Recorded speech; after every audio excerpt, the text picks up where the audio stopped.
Assalamualaikum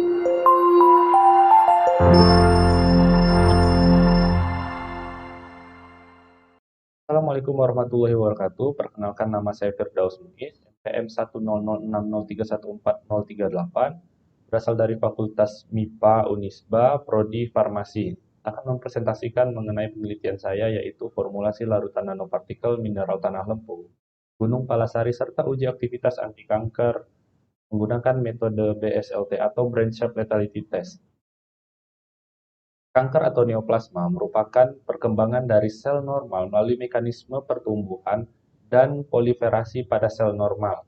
Berdasarkan data WHO tahun 2018, penderita kanker dunia mencapai di angka 18,1 juta kasus baru, sedangkan di Indonesia kita menduduki di urutan 8 Asia Tenggara dan urutan 23 di Asia. Nah, karena efek samping obat konvensional seperti rambut rontok, gangguan hati, itu banyaknya masyarakat beralih ke pengobatan alternatif. Salah satunya yaitu tanah lempung. Dari tanah lempung mengandung senyawa monmorilonid yang diketahui memiliki potensi sebagai anti kanker, yaitu U251 atau kanker sistem saraf pusat, serta dia juga bisa sebagai penghantar obat yang baik. Untuk monmorilonid di sini kita membuatnya dalam bentuk nanopartikel, yaitu di mana partikel yang berukuran 1 sampai 1000 nanometer menggunakan metode glasionik, serta pada akhirnya akan kita uji di metode BSLT atau hewan ujinya larva udang. Untuk pendahuluan, yaitu bagaimana pengujian mineral tanah lempung terhadap larva udang, bagaimana formulasi sediaan nanopartikel yang mengandung mineral tanah lempung yang stabil secara fisik dan mampu memenuhi persyaratan farmasetika, bagaimana pengujian efektivitas sediaan nanopartikel mineral tanah terhadap larva udang. Tujuan mengetahui efektivitas mineral tanah sebagai anti kanker terhadap larva udang, memperoleh formulasi nanopartikel mineral tanah yang stabil secara fisik dan memenuhi persyaratan farmasetika, mengetahui efektivitas sediaan larutan nanopartikel mineral tanah terhadap larva udang. Untuk metode penelitiannya, saya di sini melakukan 2 kali percobaan, yaitu pertama pada bentuk yang tidak dinanopartikelkan, hanya tanah lempung saja, lalu dalam bentuk formula yaitu nanopartikel. Bahan-bahan, lalu pada prosedur kita penyiapan pertama itu pembuatan larutan tanah. Untuk larutan tanahnya di sini saya melarutkan tanah lempungnya dengan asam sitrat. Lalu pembuatan larutan kitosan. Pembuatan larutan kitosan saya membuat dalam bentuk 4 formula. Lalu pembuatan larutan NADPP. Nah, kemudian masuk ke pembuatan nanopartikel tanah lempungnya, yaitu larutan tanah lempung yang sebelumnya telah kita larutkan, kita campurkan dengan kitosan dengan masing-masing konsentrasi, yaitu ada konsentrasi 0,05%, 0,1%, 0,5%, 1%. Lalu ditambahkan NRPP, tetes demi tetes ke dalamnya, kemudian disonikasi. Nah, masuk ke metode atau karakteristik nanopartikel.